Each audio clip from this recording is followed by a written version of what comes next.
Welcome all. As you read from the title of this video, we'll be reviewing the episode 8 of Dexter Original Sin that released on the last day of January of 2025. Now, technically this will be my first review episode of Dexter Original Sin, but I'll go down episode one by one soon. So, episode 8 of Dexter Original Sin is titled Business and Pleasure. The overview of the episode is stated Deborah frantically leaving to go out with her new mysterious boyfriend, Gio. In concerns of this, Harry assigns Dexter with finding out where Deborah went with her new boyfriend, as Harry couldn't do so himself because of him and LaGuerta being tasked to find out the new serial killer, while the rest of Miami Metro is locating the kidnapper who took Captain Spencer's son. We can start reviewing the episode in the overview's order. In the beginning of the episode, we'll continue off from the previous episode of Dexter's suspicion of Captain Spencer's dark tendencies.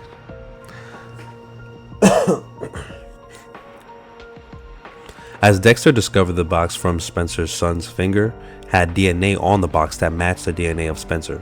Another discovery Dexter had made to connect the kidnapper being Spencer was something so slight it could only be from someone with a guilty conscience to make. This discovery being whoever cut off his son's finger had hesitated at first, as there was 2 cut entries on the son's finger. Dexter noticed this and also made a connection between the last victim's finger, where there was no hesitation on that cut. All these discoveries Dexter was making led it to be Captain Spencer as a top suspect. After these discoveries were made in this episode, it transitions to Deborah, where she is seen having complications with her best friend, as not only is Deborah having conflicts with her best friend, but she had also got kicked out of the volleyball team and was suspended from school, ruining Deborah's chances of getting into her desired college, leaving Deborah eternally distraught on who she is and what will her future turn into.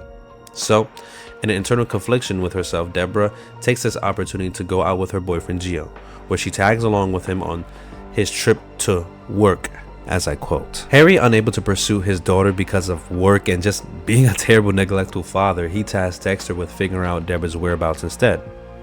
Recently, Harry has been assigned to investigating the NHI killer with LaGuerta.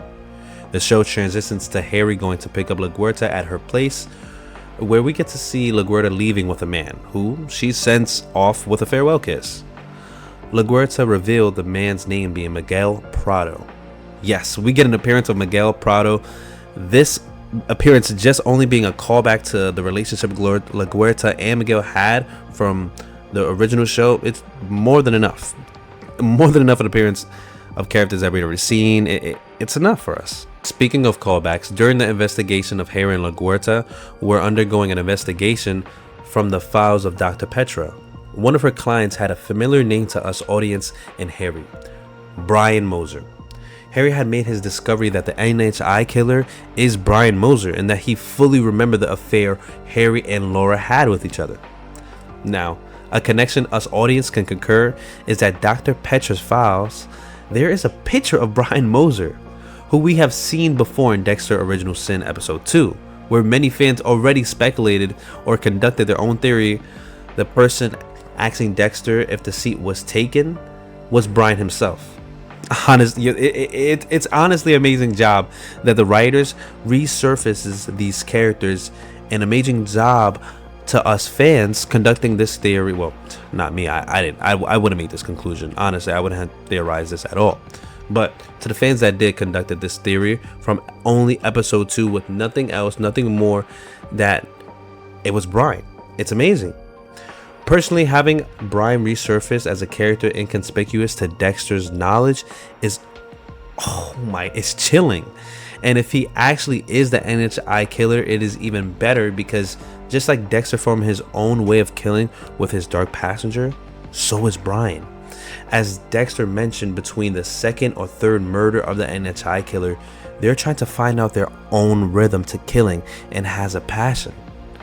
Basically, Brian is trying to find his rhythm and passion for killing. Well, he already has a passion, but his own rhythm. Now, this episode continues to add twists to it, as us audiences is shown the kidnapper is Captain Spencer himself, and he is unknowingly revealing that he is towards Dexter. When Captain Spencer finds out Dexter is making a little breakthrough in the investigation, Spencer assigns Dexter with other cases to get Dexter off his trail. Unfortunately, This only gives Dexter more suspicion that Spencer is the kidnapper. So Dexter begins to follow Spencer to conduct more evidence on this theory. At one point, we are shown Dexter following Spencer to a street where he meets someone mysterious.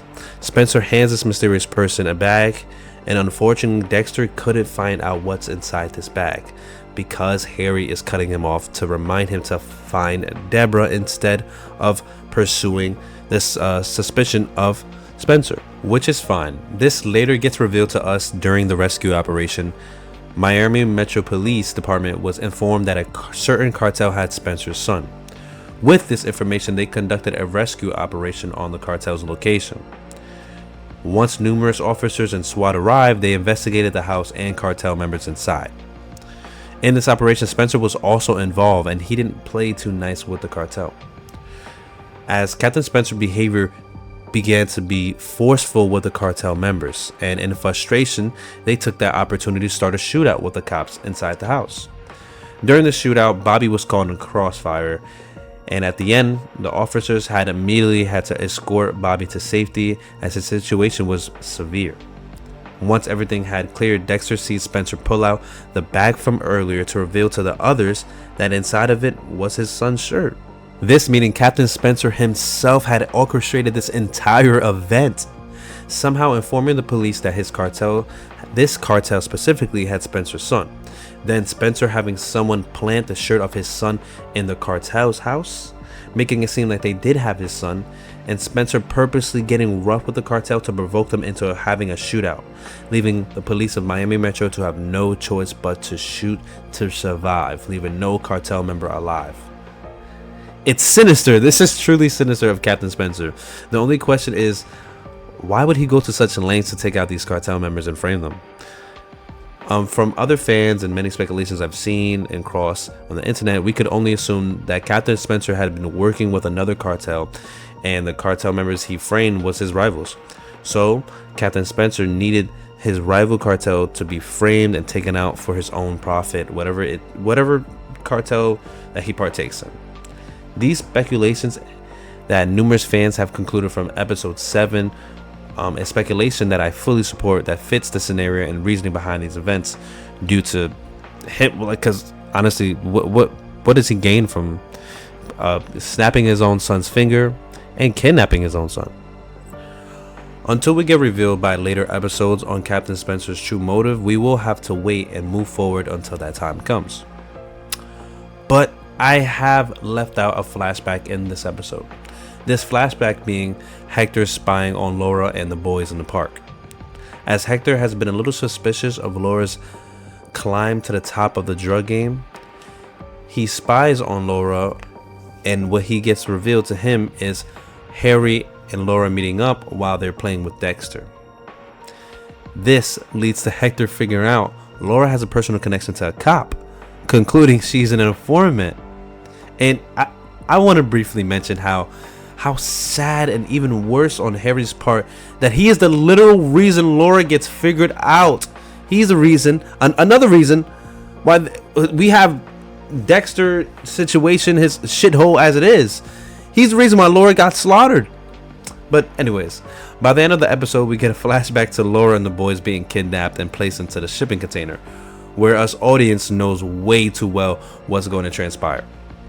What I didn't know until Dexter Original Sin is, or maybe I've just never noticed, but I didn't know there was other people in the shipping container as well, other than Laura and the boys. Well, other than Laura that got chopped up, but it makes sense due to that episode when Dexter entered the hotel room and he had found so many different bloods from different bodies. It was like, I believe it was a certain amount, and that was the same amount that Dexter and Brian was found in the shipping container as well. So I should have noticed.